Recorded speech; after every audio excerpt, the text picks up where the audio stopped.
redox भी कहते हैं, KMNO4 and Oxalic oxalic और acid. more So salt. 1 minute बेटा मेरे से बात कर लो, बात मत करो हाँ। आज हम बात ही करेंगे, नेक्स्ट टाइम से आप एक्सपेरिमेंट स्टार्ट करेंगे, ठीक है? खुश हो गए? बंद करो बंद कर दो खुश हो लो, ऐसा कोई दिक्कत नहीं है। रिडॉक्स टाइट्रेशंस आपने करी हैं, एग्जॉस्ट बंद कर दो, हाँ ये बंद कर दो यहाँ से बंद होता है, इधर से होगा। क्योंकि 2 घंटे में या तो आप बात कर सकते हैं या काम कर सकते हैं। तो आज बात करने का मतलब आपको ये इंस्ट्रक्शंस बंद दे कर दो देते दोनों हैं तरफ। और नेक्स्ट लैब में आपको ये तो उधर से एक्सपेरिमेंट को होगा। परफॉर्म करिएगा, ठीक है? सो अभी लास्ट टाइम आपने जो भी टाइट्रेशन की थी, एज यू सेड, आज पूरी क्लास तो है नहीं, Yes, ma'am. ये भी एक प्रॉब्लम है। आप इंस्ट्रक्शन दे दो फिर आधी क्लास गायब होती है, फिर से वही चीज़ें रिपीट करो। आप पहली बार आ रहे हो, लास्ट सेमेस्टर में ऐसा लग रहा है देखा नहीं है। कम आए थे क्या? हाँ, इतनी याददाश्त तेज है हमारी भी। मैंने लास्ट सेमेस्टर में लिए So, सब बताया आपने रिडॉक्स टाइट्रेशन आपने कौन सी की थी? Ma'am, more salt versus KMNO4 versus oxalic acid, KMNO4 versus Moher मोहर salt. So in that type of titration with you have added any indicator? No, ma'am. No. Why? KMNO4 एक minute, जब मैंने ऐसे hand finger किया तो इसका ये मतलब कि पूरी क्लास एक साथ बोलेगी। Why? याद नहीं है बेटा ये ना बहुत, अब मैं इसी पे ना मतलब हमें ना मारने का भी हक है पूरा, 2-3 लगाऊंगी। इजी यार इजी हो है याद नहीं है का क्या मतलब? अभी इन्होंने आंसर भी बोला, इसका मतलब तुम बिल्कुल भी ध्यान नहीं दे रहे हो, इसीलिए मैंने तुम्हारी तरफ हाथ किया था। सो ध्यान देना शुरू करिए। KMNO4 is a self indicator, तो आपको कुछ भी ऐड करने की रिक्वायरमेंट नहीं थी। अब जो भी टाइट्रेशंस हैं वहाँ पे आप KMNO4 नहीं यूज़ कर रहे हो, लाइक पोटेशियम डाइक्रोमेट यूज़ करोगे, ठीक है? So potassium dichromate is not working as a self indicator, so we need indicator. Indicator का क्या कोई फंक्शन, मतलब क्या फंक्शन है? What is the function of indicator? It changes color at end of time. Completion of reaction को आप visually देख सकते हैं। This is the function of indicator. वो रिएक्शन में कोई पार्टिसिपेट नहीं कर रहा है, ऐसा कोई कलर चेंज हो रहा है on the basis of in acid base titration. What is the basis of choosing pH. Indicator? pH. pH, ठीक है? दैट मीन्स जब एसिडिक pH एसिडिक रेंज है तो वही इंडिकेटर डिफरेंट कलर दे रहा है, और in the basic range the same indicator colour changes. So on that basis what is the colour of phenolphthalein in acid base, acidic और basic medium? Colourless तो pink हो जाता है कब कलरलेस है, कब पिंक है? कलरलेस होता है acidic yes, when it is कल, यहाँ आ जाओ ना, इतनी दूर मुझे क्यों ऐसे देखना पड़ रहा है? इधर आ जाओ, इधर आ जाओ। इधर when it is pink and when it is colorless? Acidic में पिंक हो जाता है हाँ जी, वाइवा भी दे चुके हो। एसिडिक में Colourless. कलरलेस। जब टाइट्रेशन आपने एक्सपेरिमेंटली हैंडल किया, आपने कॉनिकल में देखो, इसका ये मतलब नहीं कि जो फर्स्ट सेमेस्टर में पढ़े वो गायब करके पूरा ब्लैंक यहाँ से आ जाओ कि अब नया सेमेस्टर आएगा तभी वो इंटर करेगा। ऐसी सिचुएशन तो नहीं होनी चाहिए ना, यहाँ पे कुछ होना चाहिए। एक पार्ट है जो फर्स्ट सेमेस्टर को अंदर रखे। जब आप कॉम्पिटिटिव एग्जाम देने जाएंगे तो ऐसा नहीं है कि वो वाला पार्ट छोड़ के जाना है। सो प्लीज़ ये बिल्कुल ही, और कोई चीज़ आप एक्सपेरिमेंटली हैंडल कर चुके हैं तो वो भूला कैसे? मैंने जैसे हम लोगों ने PhD का काम किया तो वो आज तक याद है कि कैसे किया, बिकॉज वी, और आपने भी हमने भी एक्सपेरिमेंट किए तो भूल नहीं सकते। जब हम कोई चीज़ कॉनिकल में देख रहे हैं तो कैसे भूल गया? आपने कॉनिकल में HCl ले लिया, HCl कॉनिकल में लिया था ना, और NaOH कहाँ लिया? ब्यूरेट में। HCl जब आपने उसमें फिनोप्थिलीन डाला 1 ड्रॉप तो क्या हो गया? पिंक हो गया था। नहीं, कलरलेस हो जाना ऐसे पिंक होता है ना जब फिनोक्सिलिन, तो वो कलरलेस हो जाता है बाद में कलरलेस। HCl क्या है? एसिडिक है, तो दैट मीन्स कि एसिडिक में क्या है? कलरलेस है फिनोक्सिलिन। भाई मुझे ही कंफ्यूज कर दोगे तुम। अच्छा पीएच रेंज क्या है इसका बताइए जरा। 8 यानी स्ट्रॉन्ग बेस है ना, स्ट्रॉन्ग बेस पे देता है ना कलर, बस तो उसी से आप ध्यान रखो ना ये चीज। तो कब कलर आएगा? मैं बेसिक बेसिक मीडियम में। आप इतना confusion कंफ्यूजन क्यों है? जब आप HCl आपने कॉनिकल में लिया और आपने फिनोप्थिलीन इंडिकेटर डाला तो वहां पे क्या कलर आएगा? कलरलेस। और जब उसका रेंज आएगा 8.3, इसका मतलब जब आपने NaOH ऊपर से 1 ड्रॉप ऐड किया तो एट दैट पॉइंट जब pH मोर देन 7, 8 की रेंज में आया तो उसका कलर क्या हो गया? Pink. It is based on what? Structure.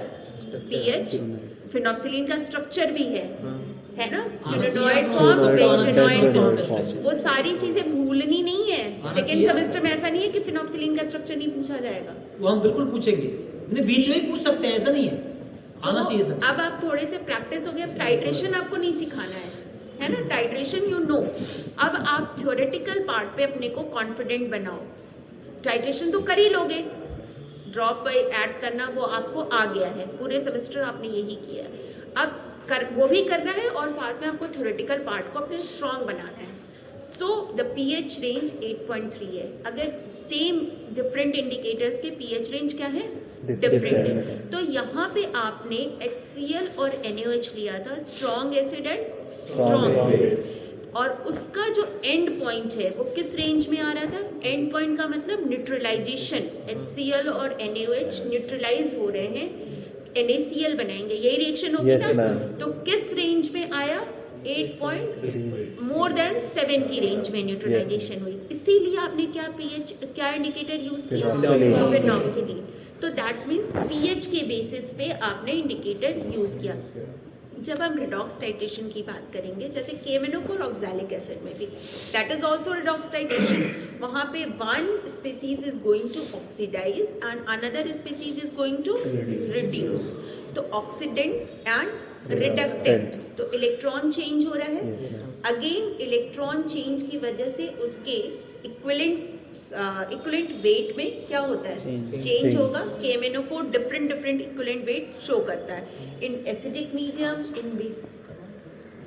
नहीं मैं इंस्ट्रक्शंस दे दूंगी एक एक्सपेरिमेंट का, करवाना आज ठीक है, आज इनको 1-2 घंटे में वैसे ही इंस्ट्रक्शन ही हो सकती है। नहीं हाँ वही मैं देख रहा था, तो आज बात कर लेते हैं, नेक्स्ट टाइम ये सीधे आके काम करेंगे। नेक्स्ट टाइम सबको आना है, बोल देना, ठीक है, ऐसा बार बार मैं रिपीट नहीं करेंगे सब। हाँ, तो आपने एक ऑक्सीडेंट है, एक रिडक्टेंट है, इलेक्ट्रॉन चेंज हो रहा है जिसको आप नोटिस करेंगे।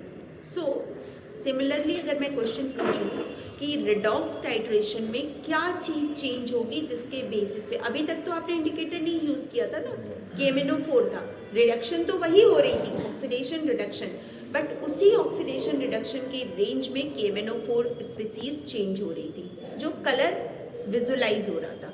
बट अगर हमारे पास कोई ऐसी स्पीसीज नहीं है जिसका कलर आप विजुलाइज कर सको, तो इंडिकेटर चूज करना पड़ेगा, बेसिक फंडा तो यही है।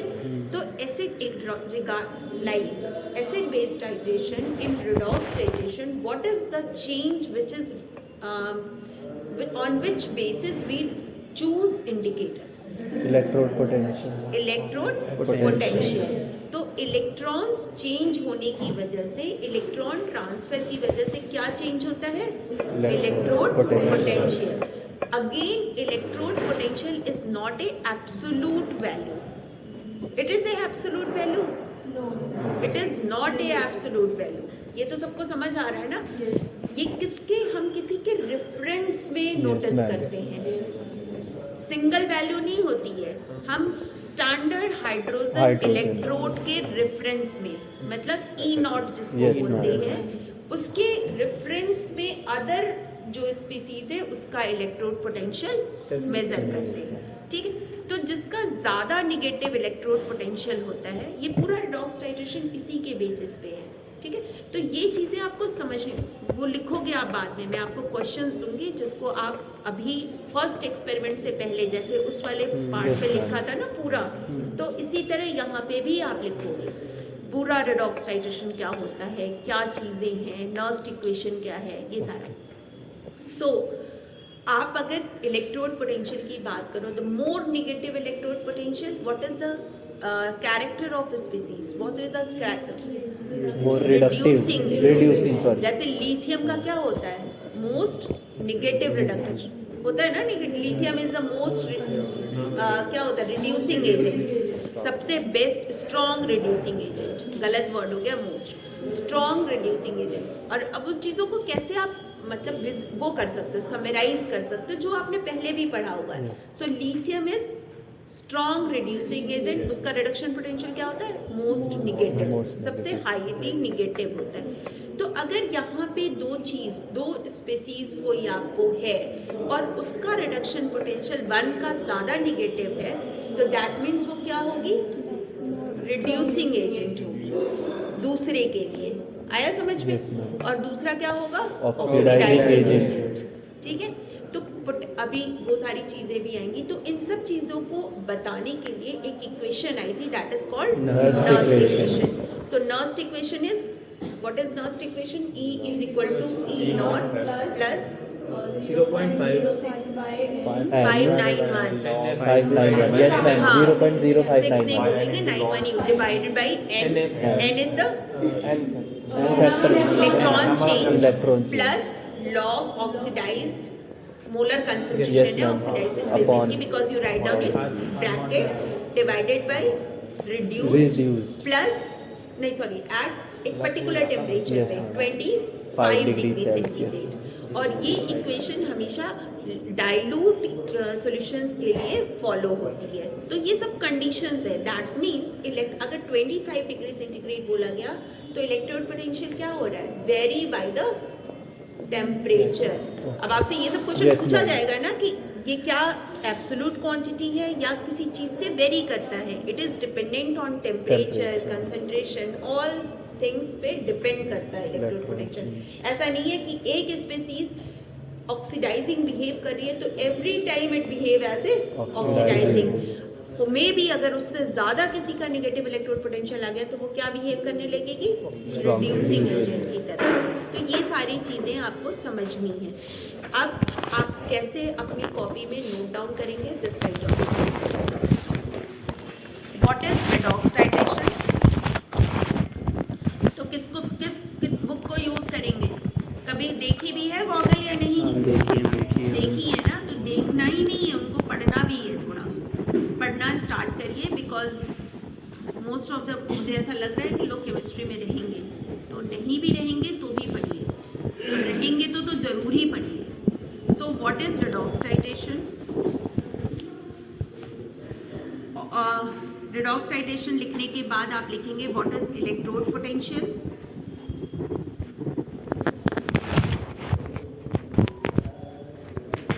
what is Nernst equation,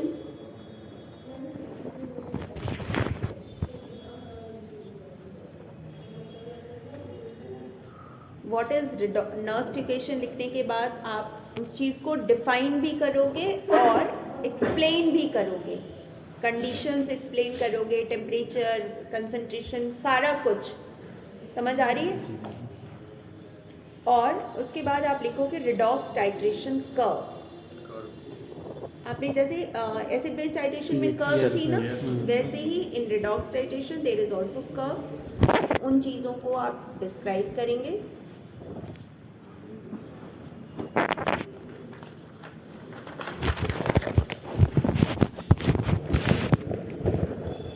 किसी एक एग्जाम्पल को लेके, ये इस वाली बुक में भी अवेलेबल है, अगर आप चाहो कर्व आपको अगर उसमें नहीं मिलता, गॉगल में अगर आपको नहीं समझ आ रहा तो then you go through with Shikha Gulati की एक बुक है, देखा होगा लाइब्रेरी में, एक्सपेरिमेंटल के प्रैक्टिकल की शिखा गुलाटी, उससे भी आप कर्व्स को समझ सकते हैं। नहीं समझ आए कोई बात नहीं, आप लिख लेना, we will explain in the next class, जो भी आपको समझ आता है, ठीक है। फिर end point in redox titration,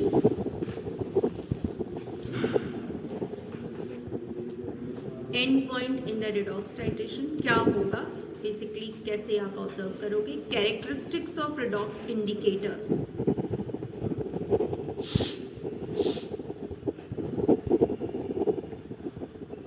characteristics characteristics of redox indicators.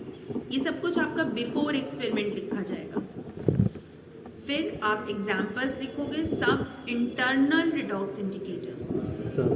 Internal redox indicators दो तरह के होंगे, इंटरनल और एक्सटर्नल। इंटरनल का क्या मतलब है, आप कॉनिकल में ही ऐड करते हो, जैसे फिनोक्सिलीन ऐड करते थे। एक रिडॉक्स इंडिकेटर होता है पोटेशियम फेरोसाइनाइड, वो आप बाहर ऐड करते हो, जैसे रिएक्शन हुई आपने और उसको आपको चेक करने के लिए उसमें बाहर आपको ग्रुप्स में ऐड करना पड़ता है। अगर वो वहाँ पे कलर चेंज हो रहा है तो इसका मतलब आपने कॉनिकल में नहीं ऐड किया, आप कैसे चेक कर रहे हो, बाहर ऐड करके। मतलब बाहर एक आपको एक छोटा सा वो मिलेगा नॉचेस, उसमें ग्रुप्स होंगे। ग्रुप्स का मतलब समझ आ रहा है ना, गड्ढे। तो उन गड्ढों में आपने अपना रिएक्शन मिक्सचर डाला, जो कॉनिकल और उससे ब्यूरेट से आप मिक्स करके है उसको डाला, और एक ड्रॉप इंडिकेटर आपने पहले से उसमें डाल रखा है। तो मान लो स्टार्टिंग में आपने डाला है एक ड्रॉप, कलर चेंज नहीं होगा, तो फिर आफ्टर सम टाइम फिर आपने डाला, अगर वहाँ पे आपको ब्लू कलर दिखा दैट मीन्स का आपका रिएक्शन कंप्लीट हो गया। सो क्योंकि आपने बाहर सब कुछ कर रहे हो तो वो क्या हो गया, एक्सटर्नल इंडिकेटर। ये मिक्सचर कॉनिकल से लेंगे, कॉनिकल और ब्यूरेट के जो उससे कॉनिकल की वो वॉल्यूम वो बताएंगे बेटा, वो करोगे। अभी आप इस चीज को बस समझो ना कि आपने बाहर ऐड किया, करोगे कैसे वो तो आपको डिस्क्राइब किया ही जाएगा, ठीक है। So example of some internal redox indicators, for example मैं आपको कुछ बता देती हूँ जिनके बारे में आपको स्ट्रक्चर और उसकी रेंज, इलेक्ट्रोड पोटेंशियल, क्योंकि अगर इंडिकेटर रिडॉक्स इंडिकेटर है तो उसमें भी क्या चेंज होगा, इलेक्ट्रोड पोटेंशियल, ठीक है। सो डाइफिनाइल एमीन जो आप यूज भी करोगे, diphenyl amine, N phenyl anthranilic acid, anthranilic acid, N phenyl anthranilic acid, ये दो बेसिकली इंटरनल इंडिकेटर्स हैं। सो इनके बारे में आपको लिखना होगा, उनका रिएक्शन, उनकी स्ट्रक्चर पे फोकस है, ठीक है। एक्सटर्नल इंडिकेटर, इंटरनल दो ही आप यूज करते हो, तो हम लोग दो पे ही बात कर रहे हैं। External indicator is potassium ferricyanide, potassium ferricyanide, K3FeCN6 है, फेरो नहीं बोला मैंने। इधर आके आजकल बुक का चलन नहीं रहा ना, नेट खोलते हैं उस पे गूगल पे देखते हैं। कई बार बहुत सारी चीज़ें गलत होती हैं। नहीं हमने तो लास्ट टाइम भी आपको बोला था कि एक बुक परचेज कर लो। बुक तो मुझे लग रहा ये 100-200 रुपए की होती है, इतनी भी महंगी नहीं है, बट आपके पास एक बेसिक बुक होनी चाहिए। मतलब अगर केमिस्ट्री में आए तो जेडिली हुई, एक प्रैक्टिकल की बुक, नाम सुना है इनका? आपको पता है हमारे टाइम पे तो ये कुछ नहीं था, है ना, इंटरनेट वगैरह कुछ, तो सारा हमने बुक से ही, तो आप लोग ना बुक्स में सब कुछ लिखा हुआ है, अगर आप ठीक से पढ़ो सारा कुछ। बुक्स के साथ क्या होता है ना कि आप बार बार पेज पलट सकते हो, हाँ। और बार बार वहाँ पे वो नेट पे देखने में तो वो चीजें भूल भी जाती है, कुछ उसमें याद हर साइड पे अलग अलग चीज़ें होती हैं उसमें, फिर बाद में आप एक बार बंद क्लोज कर दिया फिर ढूंढोगे नहीं, जरूरी है। उसके बाद आप नेट खोलो, हाँ वो जो कर सकते हो, मन आप करे। एक्स्ट्रा वो कर सकते हो। ठीक है। और सेल्फ इंडिकेटिंग रीजंस आपको पता ही है, लिख लो सेल्फ इंडिकेटिंग रीजंस। तो नेक्स्ट क्लास में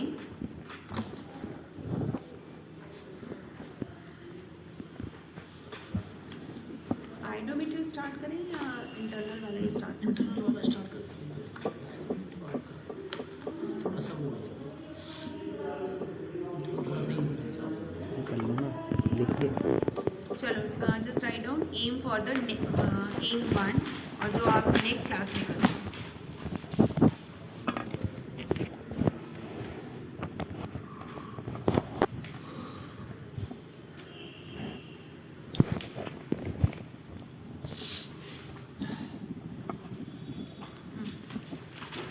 Write down. Determine the strength of given Mohr salt solution. Mohr salt का फॉर्मूला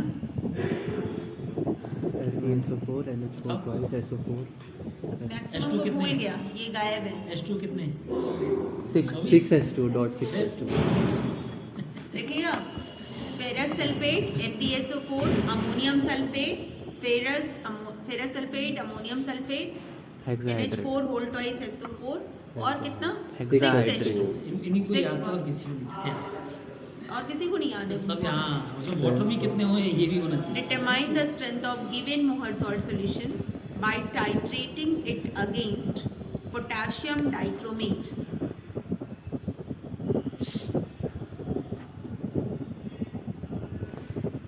आप लास्ट टाइम N/40 करते थे या दोनों किया दोनों किया था। Yes. 40 ही कर लो। 40 कर लो। आधा कंसंट्रेटेड क्या बनाना? डाइक्रोमेट डाइक्रोमेट का formula K2Cr2 using diphenylamine as internal indicator.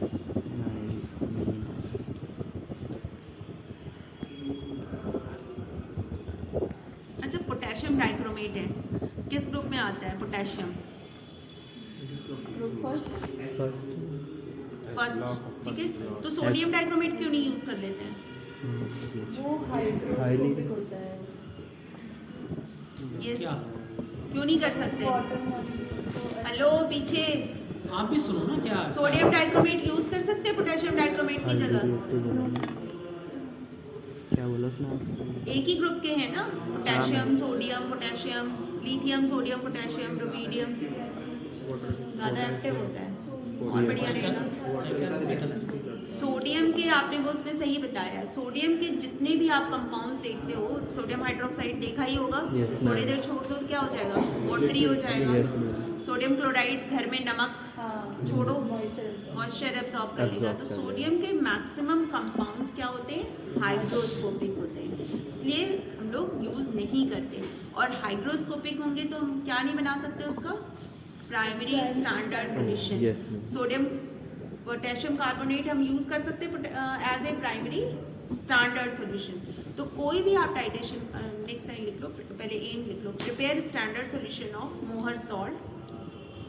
Prepare standard solution of Mohr salt कितना बनाएंगे आप? N/40 इन ऐसे वो वाला जो साइन होता है अप्रोक्सीमेट वाले साइन के साथ N/40 N/40। अच्छा अप्रोक्सीमेट क्यों लिखा मैंने बताओ रीजन बताओ उसका क्यों लिखवाया? अभी N/40 भी बोला है मैंने और फिर अप्रोक्सीमेटली। सर जब हम ट्रांसफर करते हैं सॉल्ट वो एक्यूरेटली जाता है। थोड़ा बहुत पानी डाला उसमें। ये मैंने गलत बोला है। इस बार तो हम यहाँ पे बनाएंगे ना, पहले हमें जो मिलता है वो होता है approximate। हाँ, मैंने गलत बोला। अप्रोक्सीमेट मैंने यहाँ पे गलत बोला था। मोहर सॉल्ट का जो आपको सॉल्यूशन बनाना है वो एग्जैक्ट N/40 है। मोहर सॉल्ट क्या है? आप प्राइमरी स्टैंडर्ड बना रहे हैं ना, प्राइमरी स्टैंडर्ड सॉल्यूशन ये है। तो तो आपको वो तो आप एग्जैक्ट बनाओगे, तुम गलत आंसर दे रहे हो। इसलिए हाँ। वही ऐसा देखो, ऐसा नहीं कि आपको बता दिया तो आपने बस वही उसी का अगर answer मैंने दे गलत दिया, बोला ऐसा तो नहीं आप होना उस चीज पे पॉइंट आउट नहीं करोगे। तो अप्रोक्सीमेट आप मुझे सोचो कहाँ पे सच। बोलना चाहिए था? डाइक्रोमेट सॉल्यूशन का जो हाँ, आप कंसंट्रेशन होगा दैट इज अप्रोक्सीमेट होगा, जो आपको गिवन है। मोहर सॉल्ट का तो आपको डिटरमाइन नहीं करना आपको है। डिटरमाइन करना तो अप्रोक्सीमेटली क्यों आएगा? वो तो एग्जैक्ट आएगा मोहर ना। सॉल्ट तो आपको स्टैंडर्ड, जब मैंने स्टैंडर्ड बोला तो दैट मीन्स क्या हुआ? वो एग्जैक्ट। आपको समझ strength आ रहा है नहीं तुम्हें पता। कुछ? हाँ, ये चीज़। जब मैंने बोला prepare standard solution of Mohr salt that means वो एग्जैक्ट है N/40। नॉर्मैलिटी आप यूज करते हैं, ठीक है। तो what is the equivalent weight of Mohr salt? सब नहीं बोलेंगे यस। हाँ बताओ। What is the equivalent weight of मोहर बहुत सॉल्ट? इजी क्वेश्चन है, बहुत। क्यों? 8 392। अच्छा क्यों? याद करना नहीं है ना, क्यों है 392 पॉइंट समथिंग जो भी है। अच्छा मॉलिक्यूलर वेट कितना है फिर इसका? 392 तो फिर सेम क्यों बताओ? यही तो पूछ रहे हैं। n फैक्टर 1 है। n फैक्टर 1 क्यों है? What is the iron species? का कोई ऑक्सीडेशन स्टेट कुछ चेंजेस हुआ कुछ? ये वन सब एक इलेक्ट्रॉन चेंज हुआ है। +2 से +3। +2 से +3 ऐसे कितने बताओ। इलेक्ट्रॉन चेंज हुए? One. 1। तो इसीलिए इक्विवेलेंट वेट क्या हो गया? 392 बोलो बेटा बोलो। 392 आज हर दिन सीखना है, आपको समझने के लिए आए हैं। तो what is the equivalent weight? 392 is also the molecular weight of ferrous ammonium sulphate. ठीक है, तो उसको आपको किससे डिवाइड करना है? 1 से। तो equivalent weight is equal to molecular weight. Fine. So Mohr salt का आप निकाल सकते हैं कि कितना आपको वे करना है for the stand preparation of standard solution. Again potassium dichromate is oxidizing agent, Mohr salt reducing agent होगा। तो पोटेशियम डाइक्रोमेट ज़्यादा बेटर ऑक्सीडाइजिंग एजेंट है, इसलिए वहाँ पे। तो potassium dichromate, chromium, what is the colour of the potassium dichromate? बहुत सारी चीज़ें हैं जो वाइवा का पार्ट है। What is the colour of the potassium dichromate? देखा है, ऑरेंज कलर्ड होता है। ठीक है, क्रोमियम का ऑक्सीडेशन स्टेट कितना है यहाँ पे? +6। डी ऑर्बिटल में कितने इलेक्ट्रॉन्स हो गए? 0। +6 है। D5 क्रोमियम का क्या होता है? 3d5 4s1। लिखते चलो, ये सारी चीजें आएंगी। 3d5 4s1। ठीक है, तो 3d5 4s1 chromium oxidation state is +6। तो सारे इलेक्ट्रॉन्स निकल गए, तभी तो 0 आ गया। +6 है तो 0 हो गया। अब कोई भी चीज 0 ऑक्सीडेशन स्टेट के साथ तो कलर नहीं होनी चाहिए। कलर नहीं होना चाहिए। D 0 है तो there is no electron to for DD transition. But the potassium dichromate, potassium permanganate, ये सारे बहुत हाईली कलर्ड होते हैं। क्यों होते हैं? Electron transfer, charge, electron transfer नहीं, charge transfer, ligand to metal charge transfer. तो ये सारी चीज़ें भी आती हैं। सो पोटेशियम लिखते चलो, potassium dichromate is colour due to ligand to metal charge transfer. So what, जब आप थ्योरी लिखेंगे तो इसमें क्या लिखेंगे? लिखेंगे थ्योरी पार्ट में लिखना पड़ेगा ना आपको। ठीक है। पहले तो आप रिएक्शंस लिखोगे, पोटेशियम डाइक्रोमेट एंड मोहर सॉल्ट की रिडक्शन और half reaction, oxidation half reaction. Reduction में किसका रिडक्शन होगा? पोटेशियम डाइक्रोमेट क्या है? ऑक्सीडाइजिंग है, तो इसका क्या होगा? रिडक्शन होगा। तो राइट डाउन रिएक्शन, आयनिक इक्वेशन जो इसमें इन्वॉल्व हो रही है।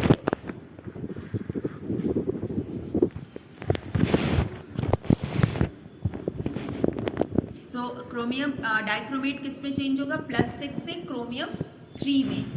तो आपको पूरी रिएक्शंस आपको बुक में मिल जाएंगी, और तो अभी मैं लिख भी दूंगी एक बार। और ऑक्सीडेशन हाफ सेल रिएक्शन क्या होगी? Iron converted into +2 to +3 state. फिर ओवरऑल रिएक्शन आप लिखेंगे। अच्छा, इसमें ना वो नहीं दिया हुआ, इलेक्ट्रोड पोटेंशियल से रिलेट नहीं किया है, वो चीज़ भी आपको बतानी होगी। पहले आप, अच्छा चलो थ्योरी में अभी आपको बताती हूँ। पहले आप लिखो प्रोसीजर कैसे करोगे। राइट डाउन, फर्स्ट स्टेप क्या होना चाहिए? Preparation of standard. ऐसे ही बता, नहीं मैं बता रही हूँ, बाद में ये हाँ। लिख के लाएंगे। तो ये जो रिएक्शंस है ना, इनका आप इलेक्ट्रोड पोटेंशियल में नोट डाउन करोगे, लिखोगे सर्च करके। नोट कर लो, इसमें ऐसे याद साथ ही में रहेगा। लिखते रहिए। लिख लो उसमें। रिएक्शन लिखनी है आपको थ्योरी में। फिर उन रिएक्शंस की इलेक्ट्रोड, जैसे आप कोई भी रिएक्शन लिखते हैं तो इलेक्ट्रोड पोटेंशियल लिखते हैं ना, उसका E0 वैल्यू क्या है वो आप लिखोगे। It is very important. फिर उनसे आप रिलेट करोगे कि इसकी E0 नेगेटिव है, पॉजिटिव है। इस पर्टिकुलर रिएक्शन की नॉस्ट इक्वेशन क्या होगी वो भी लिखेंगे। तो ये सारी चीज़ें आपका थ्योरी का पार्ट आएगा। ठीक है, फिर आपने इस रिडक्शन पोटेंशियल में क्या चेंज हो रहा है और क्यों आपने इस इंडिकेटर का यूज़ किया। तो why you are using diphenyl amine as indicator. ये भी this is the part of theory, मैंने आपको सारा बताया। ये थ्योरी का पार्ट है सारा। अब उसको लिखना आपका काम है। मैं आपको एक एक पॉइंट लिखाऊंगी नहीं, आपको लिख के लाना है। समझ आ गया? हाँ, ये तो मैंने पहले बोल दिया था ना, वो जो 2 पेज या 3 पेज हाँ स्टार्टिंग में। हाँ ठीक है। सब write down. Preparation of standard solution first step हो गया। आप मोहर सॉल्ट का स्टैंडर्ड सॉल्यूशन बनाएंगे तो कैसे बनाएंगे? पहले भी आपने बनाया है। H2SO4 डालते यस, तो क्या करेंगे ये आप लोग लिख लीजिए, क्योंकि आप तो नेक्स्ट टाइम भूल चुके होंगे। एक बंदे को याद है, 4 को नहीं याद नोट है। कर लो। हाँ नोट कर लो। How will you prepare standard solution of Mohr salt? एक पर्टिकुलर अमाउंट, कितना अमाउंट पे करोगे? काउंट निकालो। हाँ निकालिए हाउ मच क्या क्या फॉर्मूला आ जाता है? कहाँ से आ रहे हैं भाई?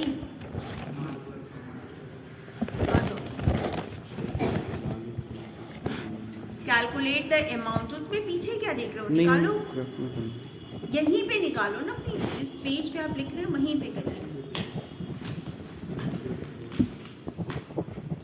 n/40 के लिए आप कितना वे करेंगे? निकालना है ना, आपको निकालना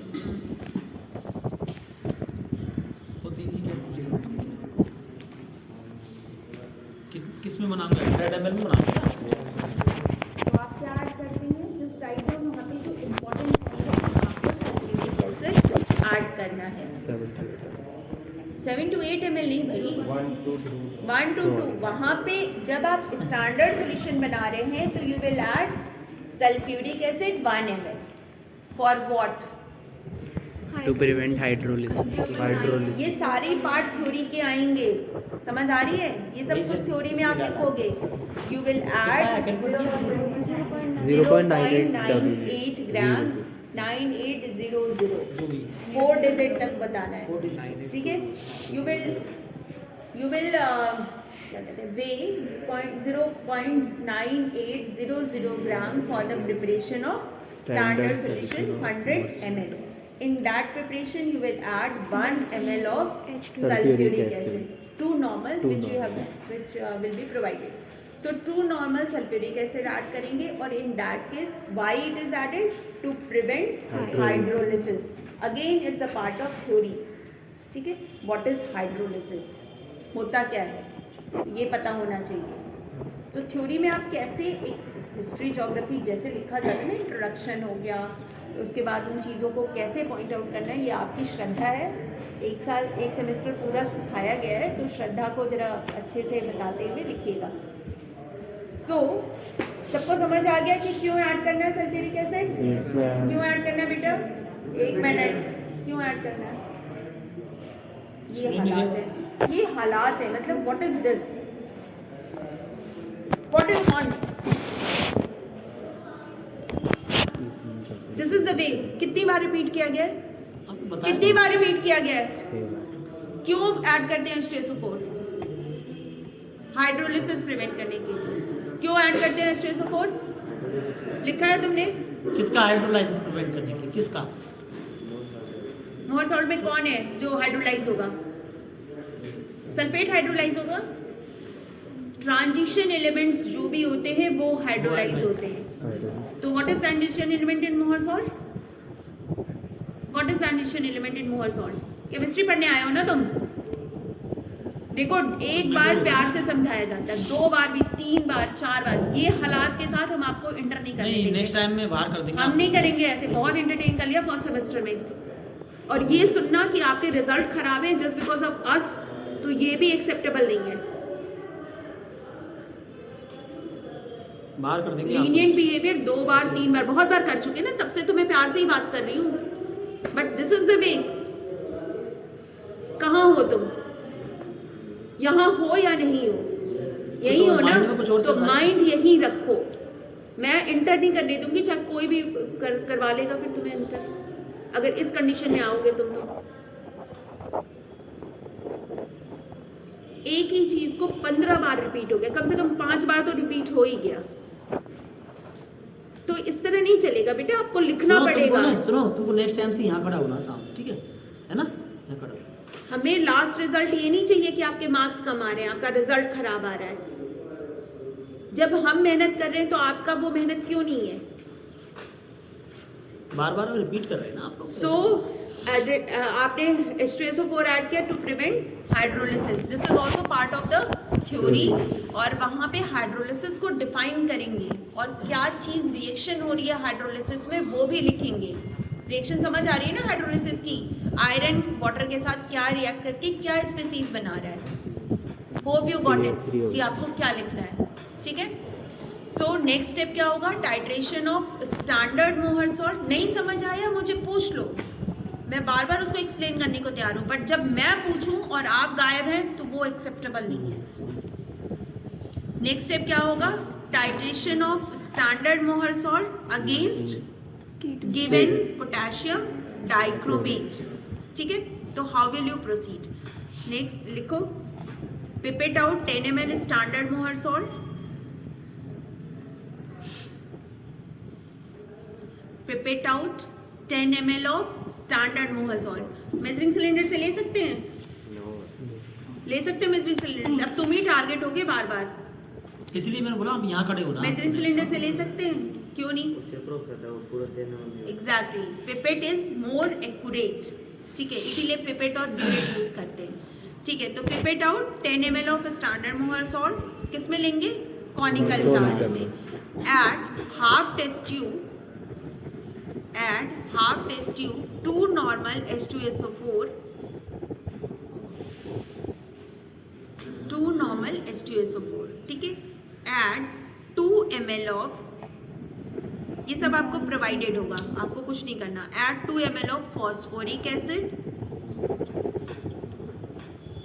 and 2-3 drops of diphenylamine indicator। Phosphoric acid add किया आपने और उसके बाद diphenyl indicator, 2-3 drops of diphenyl indicator. यहाँ पे आपको लाइट ग्रीन कलर दिखेगा। When you add indicator the colour is light green. End point क्या है आपका? Blue, light blue, light green to blue.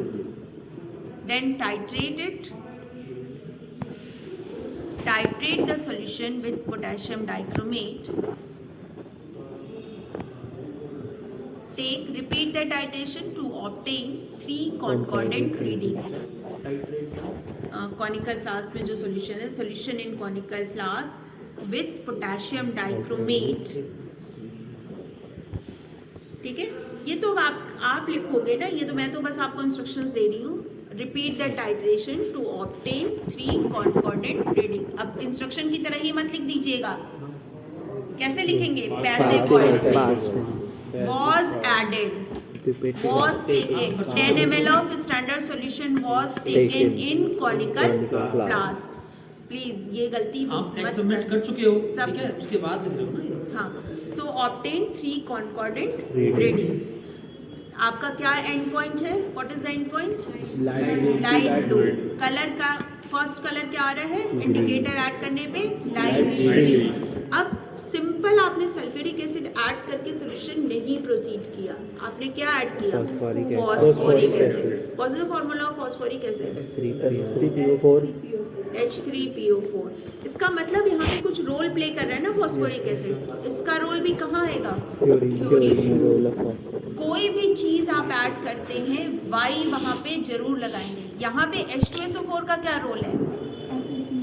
Acidic. What is the role of H2SO4 in this condition? Acidic medium. और H3PO4 का क्या role है? ये role है वो इलेक्ट्रोड पोटेंशियल को डाउन करता है। अगर हम ना ऐड करें तो जो इलेक्ट्रोड पोटेंशियल हमें चाहिए डाइफिनाइल एमीन के कलर चेंज के लिए वो मिलेगा ही नहीं, ठीक है। इसको मैं लिखवा देती हूँ।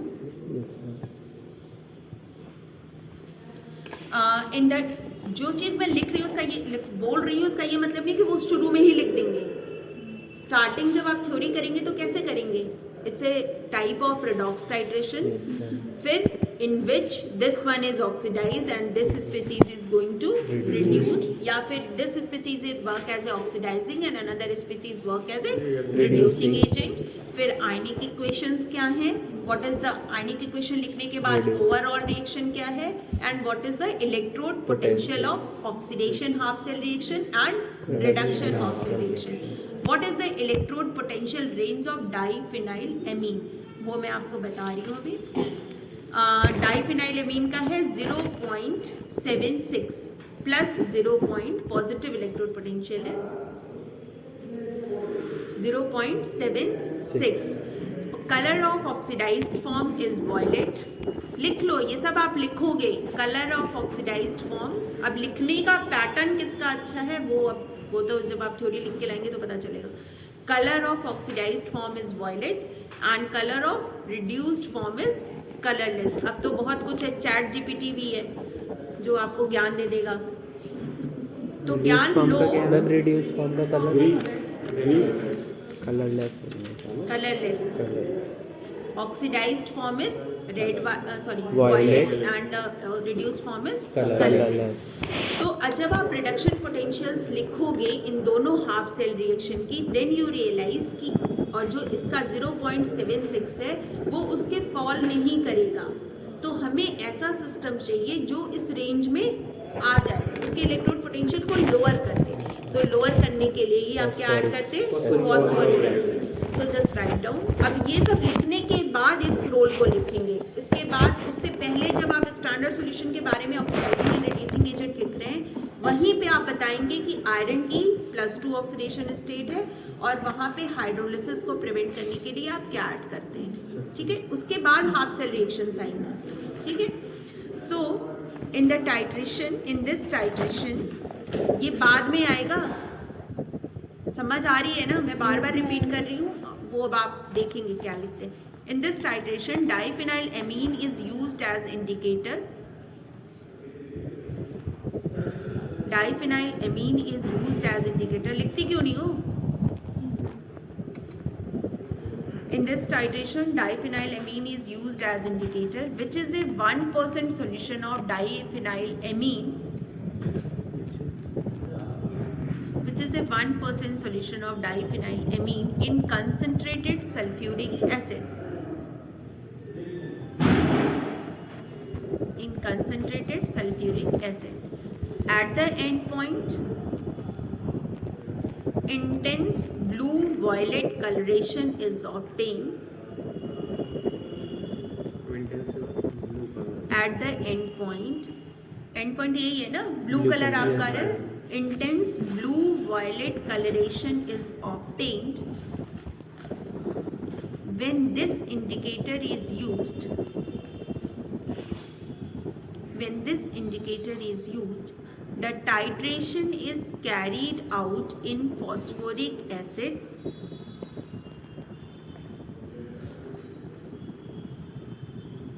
Titration is carried out in phosphoric acid because it lowers the it lowers the formal potential of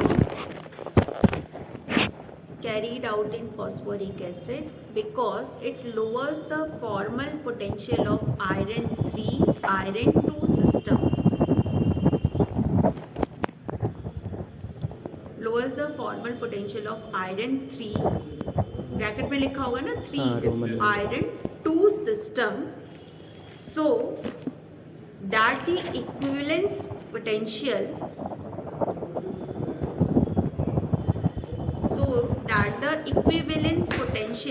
coincides more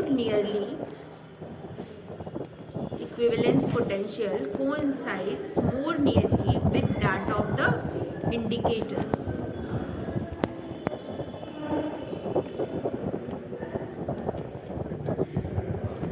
So that the equivalence potential, जैसे equivalence point होता था ना वहाँ पे pH वाले, जहाँ पे आप एसिड बेस, यहाँ पे क्या होगा, equivalence potential। और मैं बोल रही हूँ बेटा, मेरे से पूछो, equivalence potential coincides more nearly with that of the indicator। जब ये दोनों की रिएक्शन से एक पॉइंट आएगा ना जहाँ पे वो एक न्यूट्रलाइज, मतलब न्यूट्रलाइज तो नहीं कह सकते, रिडॉक्स उसका एक दूसरे को ऑक्सीडाइज और रिड्यूस कर दे, तो वो इक्विवेलेंस पोटेंशियल होगा किसका, आयरन स्पीसीज और डाइक्रोमेट स्पीसीज का। तो उस इक्विवेलेंस पॉइंट को आपको मेजर करना है by using indicator.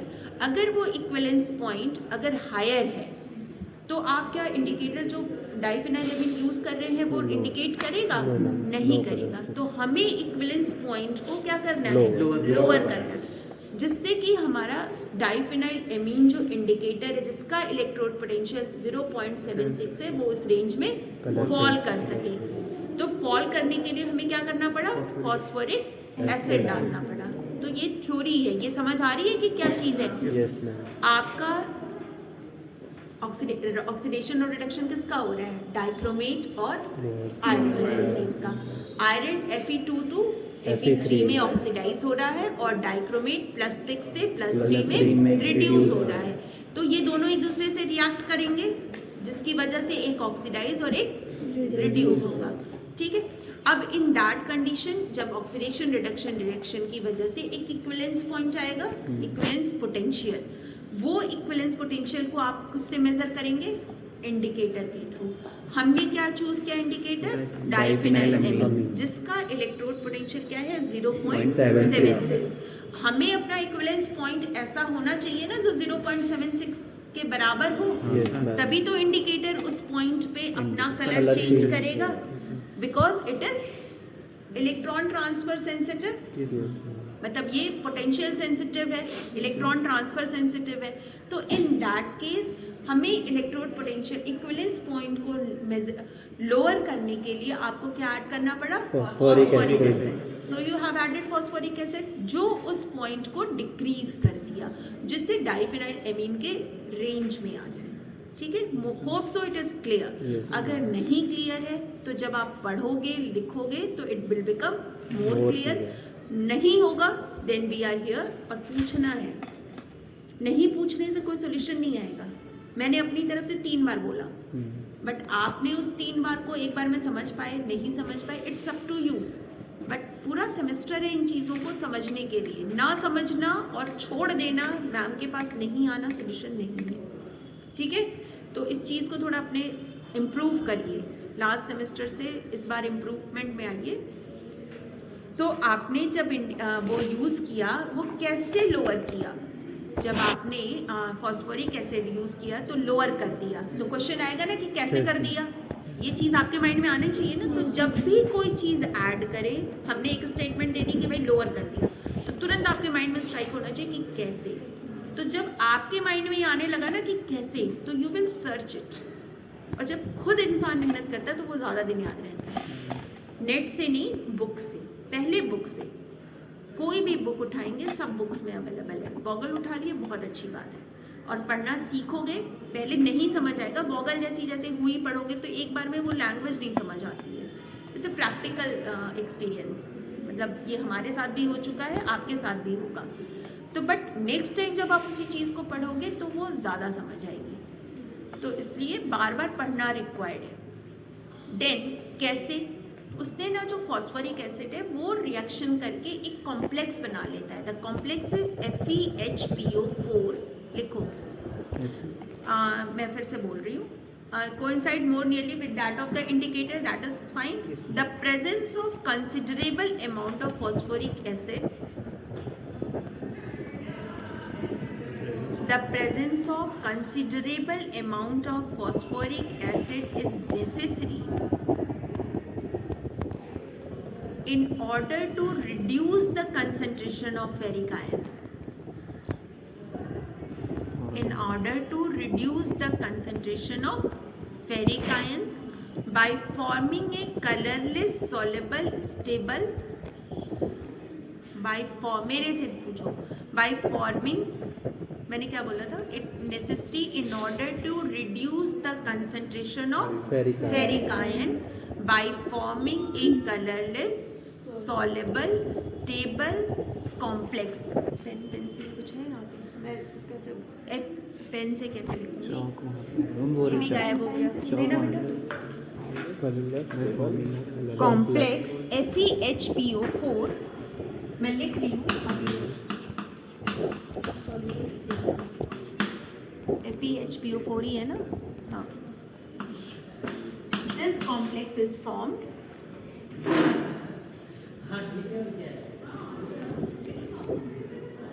complex is formed by phosphoric acid, ठीक है। अदरवाइज अगर ये कॉम्प्लेक्स नहीं फॉर्म होगा तो क्या होगा? Because of ferric ions,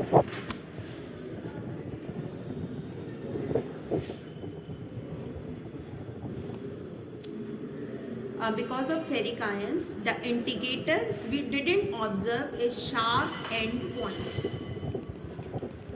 Because of ferric ions, you didn't observe sharp end point.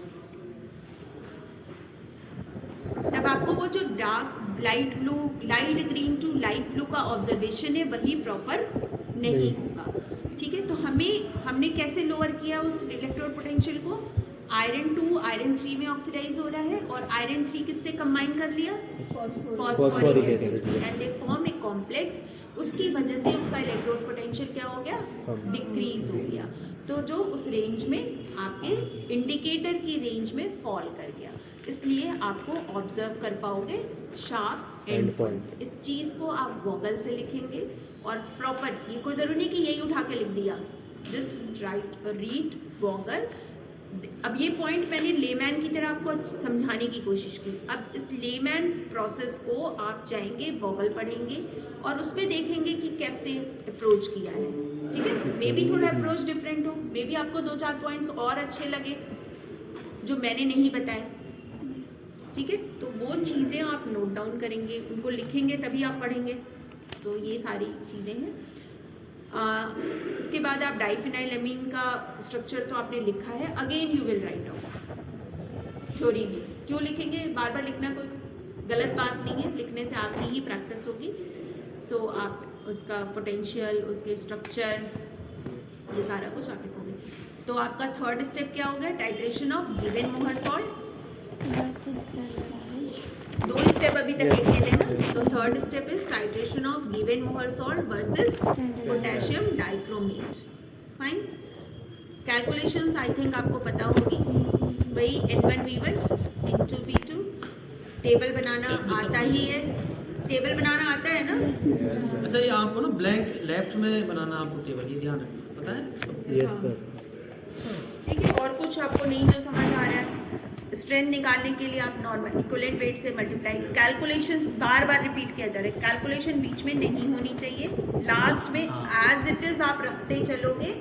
ये चीज़ें बार बार रिपीट हो रही है, फिर भी गलती होगी, लास्ट में एक बार में कैलकुलेट करें। तो आप पहले फिर से तुम लेट आए थे, तुम इन लोगों से पूछ लेना, आपको 2 पेज का मतलब 2 पेज ही नहीं, before experiment number 1 all the theory you have to write down what I have given in the question form. Besides this, what you have obtained also. It's not required कि spoon feeding ज़रूरी है। Teacher आपको एक line नहीं बताता। आजकल वैसे भी आप बहुत ज्ञानी हैं, आपके पास lot of information is there, but उस ज्ञान का कंस्ट्रक्शन ज़रूरी है, डिस्ट्रक्शन ज़्यादा है। ठीक है ना? तो वो है सबके पास है। हाँ, मतलब देखो अभी क्या है कि आपके पास सोर्सेज बहुत हैं, सोर्स की कोई कमी नहीं है। हमारे टाइम पे इससे कम सोर्सेज थे और हमारे से पहले भी और भी कम सोर्स थे। हम लोग के टाइम पे तो कंप्यूटर में हम पेपर्स डाउनलोड कर लेते थे। हम लोग के जो गाइड थे या जो लोग थे, उन्होंने तो लाइब्रेरी में जाके, वो तुम लोग सिस्टम भी नहीं सोचे होंगे कभी, वो जनरल का एक पन्ना ढूंढ के, वो जनरल बुक्स फॉर्म में आता था लाइब्रेरीज में, और उनमें से फिर वो पेपर निकाले जाते थे। कोई कंप्यूटर तो ऐसा नहीं था कि पूरा डेटाबेस है।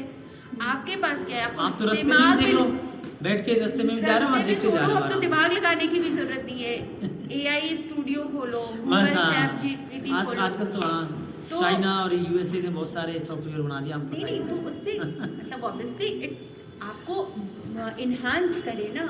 आपका मतलब मेरा जो पॉइंट है, मैं एज ए टीचर बात कर रही हूँ, वो आपको एक सपोर्ट सिस्टम बने, आपके ऊपर ना चढ़ जाए। ठीक है ना? कोई भी AI है सिस्टम, अब ये सारी चीज़ें धीरे धीरे चीज़ें बहुत बदलने वाली हैं, तो अगर उस बदलाव के साथ आप अपने को नहीं बदलेंगे तो कैसे चलेगा? आपका जो लाइफ आने वाला है वो तो बहुत डिफरेंट है। जब आधा काम AI ही कर देगा तो आप क्या करोगे? हमारी नौकरी तो चलो थोड़े दिन और चल जाएगी, उसके बाद पता नहीं, मे बी ये system going to be change, but mind को कोई चेंज नहीं कर सकता। तो अपने माइंड को इतना इम्प्रूव रखिए कि आप उस चीज़ों को इंफॉर्मेशन दे सके, ना कि वो सिर्फ आप उससे इंफॉर्मेशन ले सके। 4 लाइन लिखनी है तो आप चैट जीपीटी खोलते हो, लेकिन आप सोचो ना, वो आप क्यों नहीं लिख सकते हो? हमें चलो इंग्लिश का एक छोटा सा ऐसे ही लिखना हो, अब तो हर इंटरव्यू में ऐसे लिखवा रहे हैं, जस्ट इमेजिन। नहीं, मैं इसलिए बोल रही हूँ कि पहले टीचिंग के, मान लो जैसे मैं एज ए इंटरव्यू देने आई थी तो हमें ऐसे लिखने को नहीं कहा गया था, but now wait is system is going to be change now lot of. आप यहाँ पे मे बी हो सकता है कोई एकेडमिक्स में है, तो क्या आपकी इंग्लिश अच्छी नहीं होनी चाहिए? क्या आपका जीके जीएस अच्छा Masters नहीं करोगे होना आप किसी कुछ चाहिए? लोग? हमारे टाइम में चल गया, अब नहीं चलेगा। You have to improve your English. English एक दिन में इम्प्रूव किसी की नहीं होती है। कैसे होगी इम्प्रूव?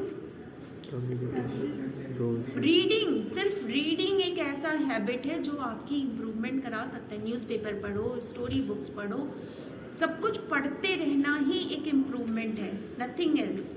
अच्छे वर्ड्स यूज़ करो। ये आज की डेट में आप किसी भी इंटरव्यू में जाएंगे, आपको लोगों से, मतलब ये सिर्फ किताबी ज्ञान इम्पॉर्टेंट नहीं है बेटा। हम लोग भी अभी बहुत पीछे चल रहे हैं, बट जो भी सीखते हैं आपको सिखाने की इसलिए कोशिश करते हैं कि आपका टाइम और टफ आने वाला है, टफेस्ट होने वाला है। आपके 2 साल पहले से और ज़्यादा टफ आपका टाइम चलेगा, तो अपने को टफ बनाओगे तभी टफ, वही है ना, सर्वाइवल ऑफ द फिटेस्ट। हाँ मैम।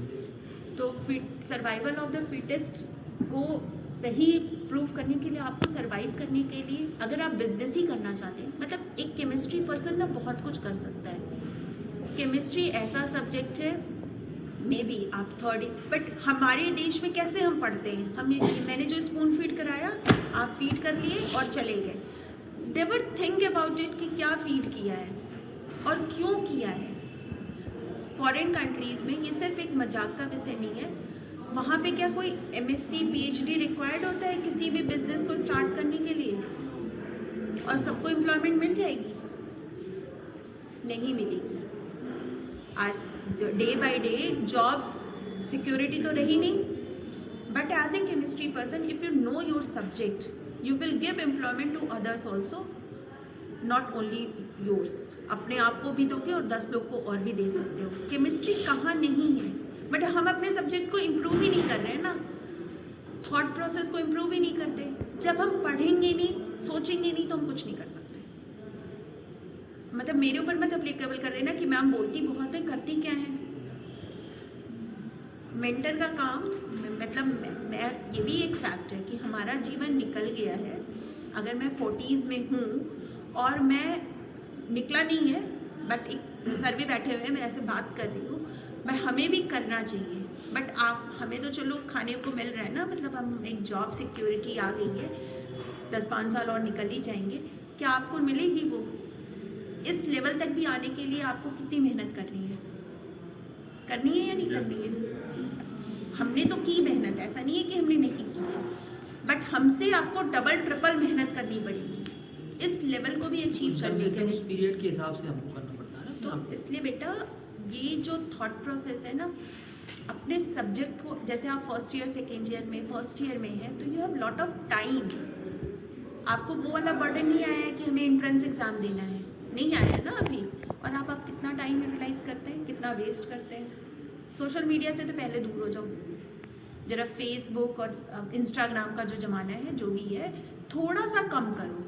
अवेयर होना बहुत रिक्वायर्ड है। अवेयर तो होना ही, भाई हमें इंस्टाग्राम नहीं आएगा तो हम क्या, फिर दुनिया को बात क्या करेंगे, वो रिक्वायर्ड है। लेकिन उसको ऑब्सेशन मत बताओ, वो इतना आपके ऊपर ना आ जाए कि मैं बिना इसके बिना जीवन चले ना, ठीक है ना। तो वो चीज़ें एज ए केमिस्ट्री पर्सन आप कर क्या सकते हैं आफ्टर 3 इयर्स, आफ्टर 4 इयर्स। आप जैसे ये सारा ज्ञान देने का पर्पस ये है कि जैसे आप सेकेंड ईयर में, सेकेंड सेमेस्टर आ गया, आपने दिल्ली को भी समझ लिया जो लोग बाहर से आए थे, और आपने अपनी कॉलेज को भी थोड़ा समझ लिया है। 4-5 महीने में इतना तो समझ ही आ गया होगा ना कि क्या है कॉलेज में। कुछ लोगों ने तो ज़्यादा ही समझ लिया होगा, तो ज़्यादा वाला भी नहीं समझना, बट समझ लिया। अब छोटे छोटे आइडियाज़ ले आइए ना एज ए केमिस्ट्री पर्सन। छोटे से एक्सपेरिमेंट लिए क्या कर सकते हैं, क्या लोगों चल रहा है, किस चीज़ की रिक्वायरमेंट है जिस पे आप कुछ वर्क कर सकते हैं। कोई सोशल प्रॉब्लम है, या फिर आपसे अपने आसपास की चीज़ों में ऐसा क्या है जहाँ पे आप कंट्रीब्यूट कर सकते हैं। मैं एक वर्ड बोल रही थी ना कि केमिस्ट्री कहाँ नहीं है। आपके मोबाइल में केमिस्ट्री है या नहीं है? है। इस सीमेंट में भी केमिस्ट्री है, बेंच में भी केमिस्ट्री है, इस लेदर बैग में भी केमिस्ट्री है, आपके कपड़े में भी केमिस्ट्री है, और आपका बॉडी सिस्टम तो केमिस्ट्री ही है कि नहीं? तो जो बंदा बायोलॉजी का है उसको तो ये पता है कि डीएनए काम करता है, ठीक है, डीएनए का ये फंक्शन है, but as a chemistry person DNA की जितना भी बैकबोन स्ट्रक्चर है वो सब क्या है? केमिस्ट्री। तो आप ज़्यादा जैसे जब रिसर्च होती है तो क्या ओरिजिनल डीएनए पे रिसर्च नहीं होती ना, पहले सिंथेटिक पे होती है, पहले सिंथेटिक चीज़ों पे होती है, फिर उसके ओरिजिनलिटी को ऑब्जर्व किया जाता है। तो आप ज़्यादा बेटर बता सकते कि एंजाइम में बॉन्ड क्या है, NH और COH किसके किसके साथ रिएक्ट करके क्या म्यूटेशंस हो सकती हैं। मैं इसलिए ये बातें बोल रही हूँ कि बायोलॉजी से आप ज़्यादा बेटर केमिस्ट्री यूटिलाइज होती है, पूरा सिस्टम केमिस्ट्री है। तो कुछ लोगों को जैसे बायोलॉजिकल कंपाउंड्स में इंटरेस्ट होगा, बाय द टाइम आपको लगेगा ना कि मुझे बायोलॉजी, कुछ लोगों को मोबाइल चिप में ज़्यादा इंटरेस्ट होगा तो वहाँ भी केमिस्ट्री है, सिलिकॉन का ही तो बनता है। और पूरा छोटा सा कंट्री ताइवान पूरी इंडस्ट्री को वो कर रहा है। हमारे इंडिया में इतने भरे पड़े लोग हैं, कुछ ना कर पाए हम आज तक। एक छोटा सा कंट्री है ताइवान, और चाइना से ज़्यादा ताइवान चिप इंडस्ट्री को पूरा हैंडल कर रहा है। और हमारी कंट्री क्या कर रही है? हमारे यहाँ कुछ भी मैन्युफैक्चर होता है, कुछ भी हम करते हैं, बट हमारे पास क्या ब्रेन नहीं है? हम ही जाते हैं ना माइक्रोसॉफ्ट और गूगल में। माइक्रोसॉफ्ट और गूगल में कौन जाता है? मैक्सिमम इंडियंस हैं। टेस्ला में, कार, ऑटोमोबाइल,